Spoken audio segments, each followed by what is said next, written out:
안녕하십니까. 유스타 잉글리시에서 새로운 교재 RC를 담당하는 유영경 강사입니다. 우리 지난 시간에 1강까지 봤었죠, 그죠? 1강에서는요, 뭐가 가장 중요한 내용이었습니까? 문장에 접속사의 개수에 1을 더하면 동사의 개수가 나온다. 이런 거 기억나죠? 그리고 또 하나는 뭐가 있었죠? 각각의 접속사별로 독특한 특징이 있다. 기억나실 겁니다. 지난 시간에 우리 등위 접속사의 특징을 이야기했었고요. 그 다음에 명사절 접속사의 특징을 이야기를 했었는데, 이번 시간에는요, 형용사절이란 무엇인가 한번 생각해 봅시다. 형용사절이 뭔지를 생각을 하는 거는요, 굉장히 간단한 논리입니다, 여러분. 명사라는 아이는 항상 형용사의 수식을 받을 수가 있죠. 형용사의 수식을 받아서 여자가 있으면요, 아름다운 여자가 나올 수도 있고요. 남자가 있으면요, 잘생긴 남자가 나올 수도 있습니다. 그런데 형용사절이란 이런 명사를 수식하는 역할을 하는 애를 단어로 적는 것이 아니라 문장으로 적는다라는 것을 이야기하는 거 되겠습니다. 자, 그러면 우리 레슨 6에 한번 가보도록 합시다. 거기 밑에 네모가 있고요. 1번 관계대명사는 앞에 명사를 꾸며주는 형용사를 이끈다. 그 부분 한번 보실까요? 자, 한번 봅시다. 내용은 제가 읽어드리도록 할게요. She likes the book. 책을 좋아하는데요. 어떤 책을 좋아하느냐? Which was written by him. 힘이 누군지 몰라도요. 남자네요. 그 남자에 의해서 적혀진 책을 좋아한다. 이렇게 해서 수식을 하고 있습니다. 여기서 형용사절에 되게 묘한 부분이 있는데요. 여러분이 주의하실 거는 형용사절의 접속사, 즉 관계대명사는 어떻게 생긴 아이들인가 한번 보도록 합시다. who라는 아이도 있고 whom이라는 아이도 있고요. 그 다음에 which라는 아이도 있고 또 which라는 아이도 있을 겁니다. 그리고 whose라는 아이가 둘 다 공통적으로 등장을 하게 되겠는데, 이건 뭔가 좀 이상하지 않습니까? 어디서 많이 봤던 애인 것 같지 않아요? that이라는 애도 있어요, 여러분. that은 누굽니까? who와 whom의 차이는 앞에 나온 선행사가 있고 뒤에 문장이 어떻게 따라오느냐에 따라 차이가 나고요. who 쪽과 which 쪽의 차이는요, 앞에 나온 명사가 사람이냐 사물이냐에 따라서 달라지는 게 되겠습니다. 되게 묘해요. 뭐가 묘하냐면은 얘네들을 명사절에서 다 봤던 애입니다, 여러분. that 봤죠? which 있었죠? who, whom 다 있지 않았습니까? 여러분이 가장 먼저 형용사절에서 생각해야 되는 거는 얘는 등장하는 위치가 명사절과는 다르다는 것이죠. 보세요. 명사를 수식하기 위해 형용사가 앞에 나온다. 형용사절은 문장이 길기 때문에요. 앞에서 수식을 못하고 뒤에서 나오게 됩니다. 하지만 명사를 꾸며야 된다는 점에서 똑같기 때문에요. 여기에 밑줄 나오죠? 다시 문장이 튀어나온다고 할 때 얘가 얘를 꾸미게 돼요. 문장에서 명사가 두 개가 붙어 나오지는 않거든요, 여러분. 무슨 말이냐? 명사가 나왔을 때 뒤에 명사절이 나올 일이 있을까요? 없을까요? 없습니다, 여러분. 아주 특수한 경우가 있지만은 그러한 경우는 나중에 동사 파트에서 따로 여러분이 보셔야 되는 부분이고, 일반적으로 명사 뒤에는 명사절이 나오지 않아요. 하지만 형용사절은요, 반드시 명사 뒤에 나온다는 것이 가장 큰 차이입니다. 그래서 생김새는 비록 명사절과 똑같지만 등장 위치가 완전 달라요, 여러분. 요거를 이해하신다면, 아, 명사 뒤에 나오는 요렇게 생긴 아이들은 명사절 접속사가 아니라 형용사절 접속사구나, 이런 걸 아실 수가 있죠. 그리고 형용사절과 명사절은 그 푸는 방법이 틀리기 때문에 여러분이 충분히 구분하실 수가 있습니다. 요 아이들을 뭐라고 부르냐? 주격 관계대명사, 목적격 관계대명사라고 부르는데요. 요 아이들의 가장 큰 특징이 뭡니까? 앞에 있는 명사를 수식하게 될 것이며, 뒤에 문장은 주어가 없거나 목적어가 없는 구조로 나온다는 거죠. 주격이 나오면 주어가 없이 동사 목적어가 나올 거고요. 목적격 관계대명사가 나오면 주어 동사는 있지만 목적어가 없는 구조로 나올 겁니다. 그리고 whose라는 아이, 소유격이라는 아이는 뒤에 문장의 구조가 모든 것을 갖춘 형태로 나온다. 이렇게 생각하시는 거죠. 생각해보면요, 명사절하고 푸는 방법이 좀 비슷합니다, 여러분. 좀 비슷한데 차이점은 등장 위치가 다르다고 생각하시면 돼요. 뭔가 뒤가 완전하고 불완전하고 이런 개념으로 들어가게 되는 거죠. 이해가십니까? 자, 우리 2번의 예문도 한번 보도록 합시다. I know a manager. 나는 매니저를 한 명 아는데요. Who is very ambitious라고 여기있습니다. 여기 who는 뭡니까? 주격 관계대명사죠. 그러니까 어때요? who 자리를 손가락으로 한번 가려보시겠습니까? 가리니까 뒤에 동사만 나오죠. 주어가 없다는 겁니다, 여러분. 이러한 성질을 이용해서 여러분이 문장을 푸시게 되겠는데, 우리 간단하게 연습을 한번 해볼까요? 우리 레슨 6에요. 웜업 테스트 6번을 한번 보시도록 하겠습니다. 6번 봅시다. employees, 명사가 딱 나와 있네요. 보기에는 whose와 who가 있어요. 요거 보시면서 여러분, 이건 명사절이네. 이러면 안 돼요, 여러분. 이건 명사절 아닙니다. 얘는요, 명사 뒤에 나왔으니까 형용사절이고요. 문제 푸는 방법이 조금은 달라요. whose와 who 봅시다. 밑줄 나와 있죠. 밑줄 뒤로 are 갑자기 동사가 났습니다. 주어가 어디에 가고 없어요, 여러분. 문장이 좀 얼빵하게 보입니다. 좀 빈시긋해요? 어떻게 해야 되겠습니까? 주어 역할을 할 수 있는 후, 주격 관계대명사를 집어넣으셔야 되는 거죠. 이해 가십니까? 자, 그 다음 실전 토익 테스트의 1번도 한번 보고 지나가도록 합시다. 문장 보이시죠? A에 있는 the는요, 그냥 부사고요. B에 있는 what은 우리가 지난 시간에 봤던 명사절 접속사에 등장했던 겁니다. 얘는 관계대명사, 명사, 형용사절에는 해당 사항이 없다는 것을 기억하세요. 얘는 명사절 접속사다. 이렇게 생각을 하시면 되겠습니다. C에 있는 when은요, 지난 시간에 봤죠? 명사절에서 봤습니다. 그죠? 뒤에 문장이 완전하게 나온다. 기억하십니까? D에 있는 that은 우리가 명사절에서도 보았고 지금 관계대명사에서도 보고 있는 아이가 돼요. 그러면은 이 that이 앞에 명사를 끼고 있죠.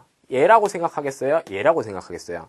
얘는 명사 뒤에 안 나와요. 그래서 얘는 얘라고 생각하시고 뒤에 문장에 주어가 없거나 목적어가 없겠구나. 이렇게 생각하셔야 되겠죠. 명사절에서 that은 어떤 성질이 있었죠? 지난 시간 한번 떠올려 볼까요? 뭐 있었습니까? 명사절의 that은 뒤에 문장이 완전한 구조로 나온다. 형용사절에서는 어때요? 명사절 that과 생김새는 같지만 관계대명사 that은 뒤에 문장이 주어가 없거나 목적어가 없거나다. 그렇게 구분을 하고 들어가셔야 된다는 게 굉장히 중요한 포인트가 되겠습니다. 1번은 명사 뒤이기 때문에 that이 나온다면 형용사절이다. 뒤에 you, 주어죠? ordered 동사 나왔습니다. 그러면 뭐가 없죠? 목적어가 없죠? 그러면 뭐를 넣어야 되겠습니까, 여러분? 형용사절이며 불완전한 구조 앞에 쓰는 that, D가 답이 되는 거죠. 관계대명사 되겠습니다. 이해가십니까? 요 관계대명사 파트는요, 우리가 교재 좀 뒷부분에 보시게 되면은 다시 관계대명사가 좀 더 자세하게 나오기 때문에 그 부분에서 더 많은 이야기를 하고요. 요번에는 또 다른 접속사의 특징을 한번 보도록 하겠습니다. 무슨 접속사 있는가 여러분 머릿속으로 한번 생각해 보세요. 뭐 있었죠? 등위 접속사 있었죠? 상관관계 접속사 있었죠? 명사절 접속사 있습니다. 형용사절 있었죠? 명사, 형용사, 그 다음은 뭐가 나오겠습니까? 부사절 접속사가 나오겠죠. 부사. 이 아이의 특징에 대해서 한번 보도록 할게요. 레슨 7번입니다. 종속 접속사가 이끄는 부사절. 이 부사절이라고 하는 애는요, 여러분 여태까지 계속 우리가 등장 위치를 봤기 때문에 얘도 등장 위치를 봐야 됩니다. 부사절은 뭘까? 부사 뭡니까 여러분? 부사는요, 문장에서 다양한 아이들을 수식하게 되는데 부사의 가장 신기한 특징은요, 문장에서 없어도 별로 문장 자체가 깨지는 경우는 없어요, 여러분. 깨지는 경우가 없습니다. 간단하게 아무거나 적어보더라도 나는 공부합니다. 토익을 공부합니다. 어떻게 공부합니까? 열심히 공부합니다. 이렇게 봐도 얘가 부사란 말이에요. 열심히 공부합니다죠. 얘에서 부사를 한번 지워보도록 합시다. 문장이 이상해지는 게 있는가? 아무것도 이상해지는 게 없죠, 저는. 아무것도 이상해지는 게 없습니다. 하지만 저번에 봤던 우리 예를 들어 명사절 한번 생각해 볼까요? I think that 그 사람이 나를 사랑하는 것 같다. 한번 봅시다. 얘는 명사절이에요. 얘를 갖다가 문장 속에서 한번 지워볼까요? I think 마침표. 말 됩니까?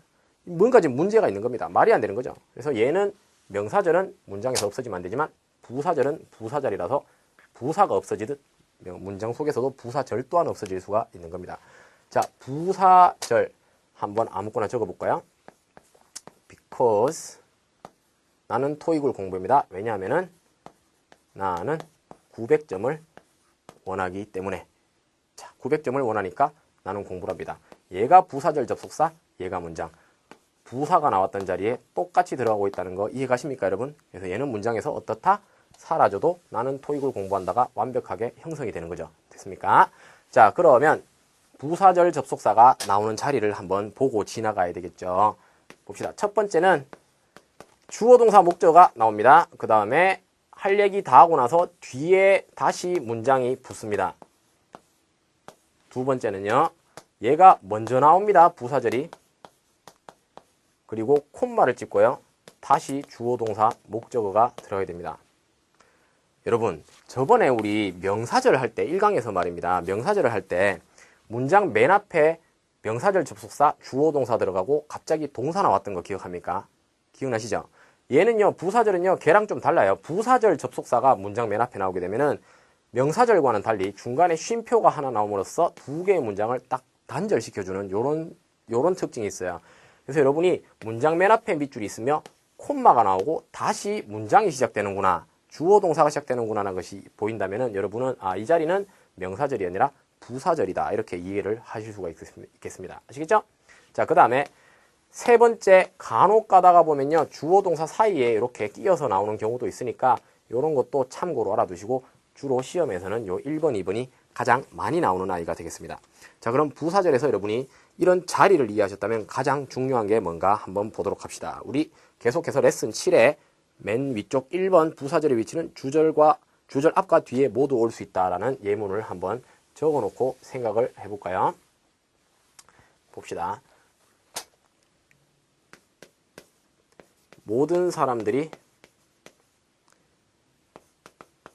좋아합니다.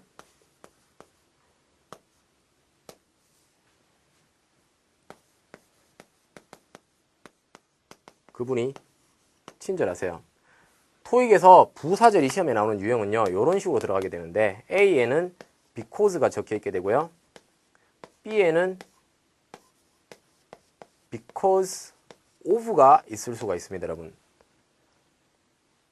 첫날 이야기했죠. 1강에서 이야기를 했는데요, 여러분 무턱대고 읽어서 문제를 풀려고 하시면 안 된다고 이야기했습니다. 보세요. 얘는 because고요, 뜻은 뭐뭐이기 때문이죠. because of도 뭐뭐이기 때문입니다. 그러면 여러분은 나는 그 여자를 좋아한다, 그 여자는 친절하기 때문에 뭐를 고를까? 좀 길게 간지나게 생긴 얘를 고르자. 이렇게 하시면 안 돼요, 여러분.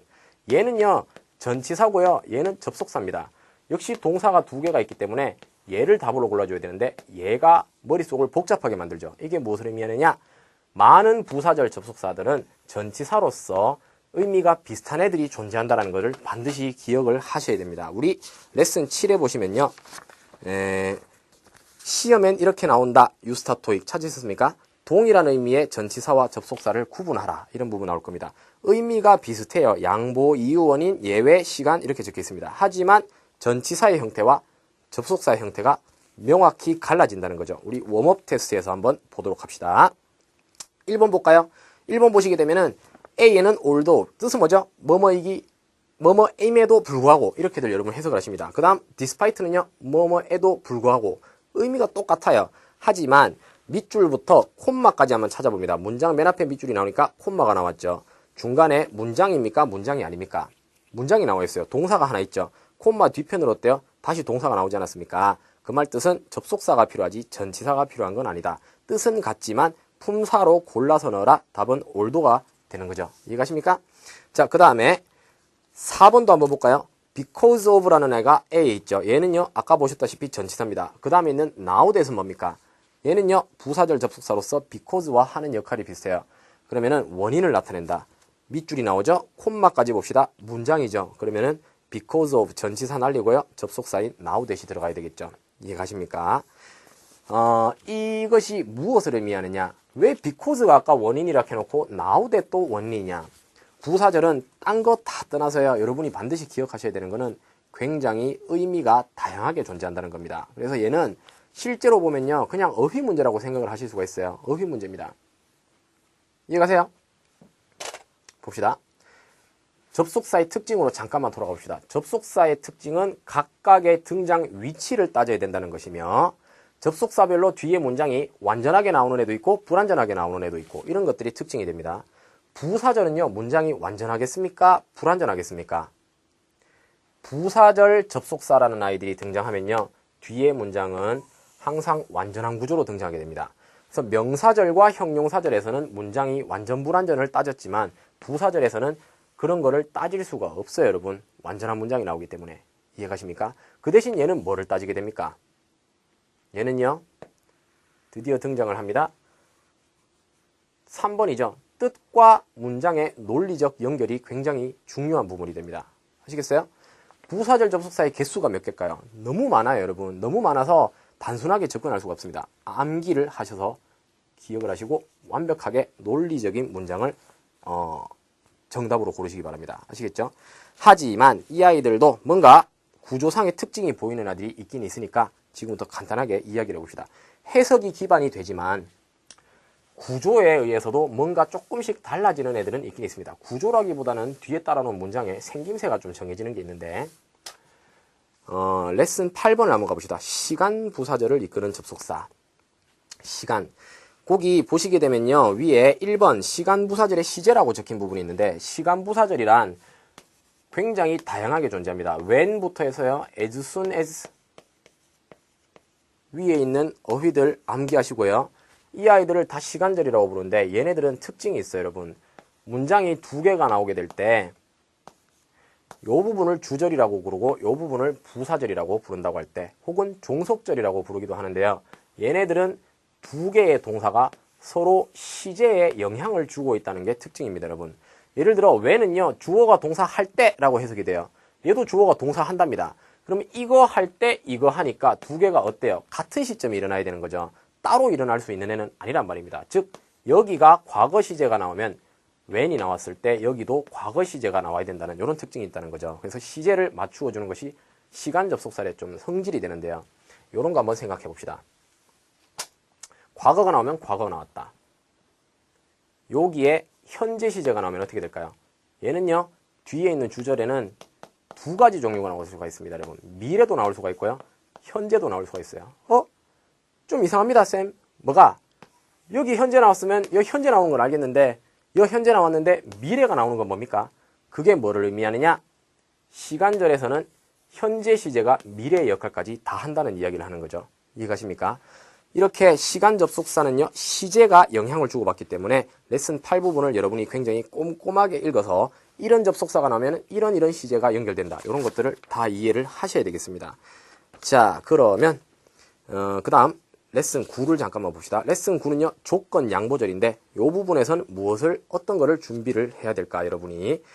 조건 양보라는 아이는 또 역시 마찬가지로 굉장히 많은 접속사들이 등장하는데요. 꼼꼼한 해석이 바탕이 되어야 된다는 겁니다. 학교 다닐 때 여러분이 수능 공부 많이 하셨을 텐데요. 수능에서 굉장히 열심히 공부를 하신 분은요. 해석이 굉장히 말끔하게 되기 때문에 정답을 굉장히 잘 찾는데요. 그렇지 않은 분들은 막 내 맘대로 상상을 해서 해석을 하시는데 그러시면 안 됩니다. 예를 들어 중간에 있는 아이 문제를 한번 볼 건데요. 레슨 9의 6번 in case라는 부분 한번 봅시다, 여러분. 자, 보세요. Most students may arrive late. 늦게 도착할지 모른다. 밑줄 뒤에 weather conditions are poor. 완전한 문장이 나왔죠. A에는 in case는요. 주어가 동사일 경우를 대비하여 라고 해석이 되며 오른쪽에 B에 있는 when은요. 주어가 동사할 때 라고 해석이 됩니다. 여러분이 마음대로 in case를 주어가 동사인 경우에 이렇게 해석하면요. 막 in case 집어넣어요. 실제로 제가 실강을 하면서 학생들한테 이 문제를 풀어보라고 많이 이야기를 했는데 대부분 다 when을 하지 않고 in case를 답으로 골랐는데 그러면 해석이 이렇게 됩니다, 여러분. 대부분의 학생들은 늦게 올지 모른다. 날씨가 나쁜 경우를 대비해서. 이 말이 됩니까, 여러분? 집에서 나오는데 하늘을 보니까 하늘이 맑네. 하지만 오늘 날씨 나쁠지도 모르니까 학교에 늦게 가야지. 이게 말이 됩니까, 여러분? 안 되는 겁니다. 논리적인 해석을 하시기 바랍니다. 논리적 연결. 부사절의 특징이 되겠습니다. 자, 그 다음 레슨 10에 보시면요. 양보부사절이라고 하는 복합관계사가 나오는데요. 얘는 명사절 접속사 중에 의문사에다가 ever를 붙인 형태를 나타내는데요. 이 아이들의 특징에 대해서는 이런 거를 이해하시면 됩니다. whoever, whatever. 얘네들은요.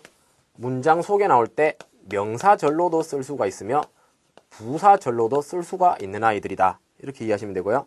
그 밖에 의문사에 나왔던 wherever, whenever는요. 그리고 however는요. 문장 속에서 부사절로 쓸 수가 있는 아이다. 이렇게 이해하시고 자세한 상황을 꼭 잘 읽어보고 지나가시는 게 좋겠습니다. 자, 그리고 이제 대망의 다른 이야기를 합시다. 뭐냐? 특이한 아이가 하나 있어요. 여러분, 부사절은 다시 말씀드리지만 거의 어휘의 영역이기 때문에 여러분이 문장을 논리적으로 해석할 수가 없다면 정답을 달 수가 없기 때문에 평소에 많은 해석을 해보셔야 정확한 정답을 고를 수가 있겠습니다. 자, 네 번째 시험에 나오는 요소를 한번 봅시다.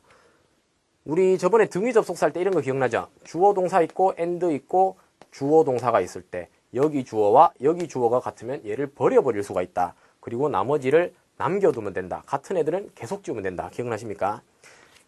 이 다른 접속사들도요, 여러분. 명사절과 부사절은 이런 형태가 하나 존재하는 게 있어요. 어떤 것이 존재하느냐면은 명사절은 접속사 뒤에 주어 동사가 나오고 부사절도 접속사 뒤에 주어 동사가 나오는데 이 아이들도 접속사 뒤 주어를 생략을 할 수가 있다는 얘기입니다. 단 등위 접속사와의 차이점은요. 등위 접속사는 주어만 날리고 가만히 두시면 돼요. 하지만 명사절과 부사절은 동사를 모양을 바꾸어 줘야 된다는 것이 그 핵심이 되는데, 명사절은요. 접속사 뒤에 주어가 없이 동사가 나올 때는 투부정사가 따라 나오게 되며, 부사절은 주어가 없게 되면은 분사라고 부르는 ing나 pp가 등장하는 것이 그 성질이 되겠습니다. 명사절 중에서 어떤 아이들이 있었는가 한번 봅시다. that부터 해서 whether 그리고 의문사가 있는데, 이 아이들 중 주어가 빠지면 투부정사가 나올 수 있는 아이는 누구냐? 다 되는 건 아니고 that에는 해당 사항이 없고요. 요 아이들이다 생각을 하시면 되겠습니다. 부사절은 몇 가지를 제외하고는 대부분이 가능한데, 문제를 한번 보면서 한번 생각을 해볼까요?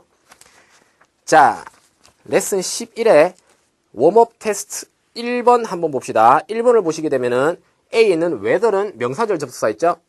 B에 있는 before는 부사절 접속사입니다. 자, 밑줄 보세요. 뒤에 ing가 보이죠? ing가 보인다는 거는 whether이다, before이다. 정답은 before 이렇게 들어가는 거죠. 그 다음에 4번도 한번 봅시다. 4번은 밑줄이 있고 without A가 전치사고요. 그 다음에 until이라는 애가 나왔는데 without은 전치사입니다. 전치사는요. 뒤에 명사가 나와야 되죠. 밑줄 뒤에 명사가 있습니까? pp가 있죠. 정답이 아니겠네요. until이 부사절 접속사이기 때문에 pp 분사가 나올 수가 있겠네요.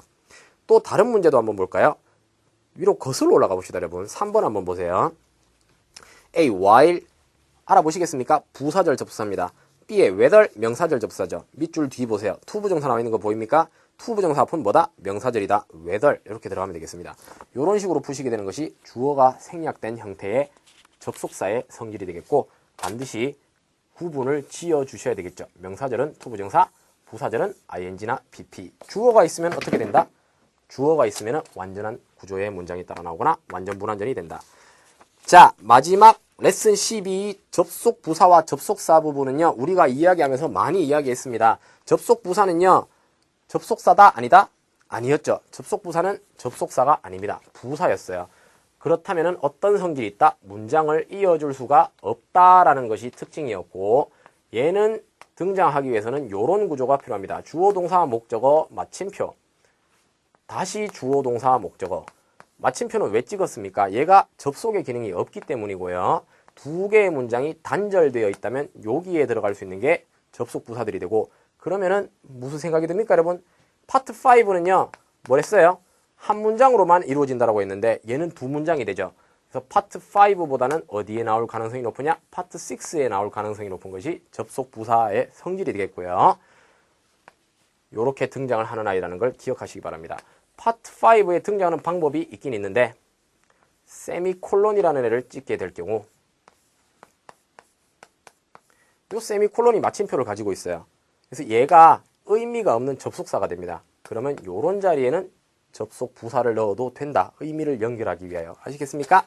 얘 또한 어휘 문제가 되며 두 문장의 관계를 자연스럽게 매끄럽게 연결해주는 접속 부사를 고르는 그런 유형의 문제이기 때문에 모든 접속 부사의 뜻을 완벽히 파악을 하시고 계셔야 되는 겁니다.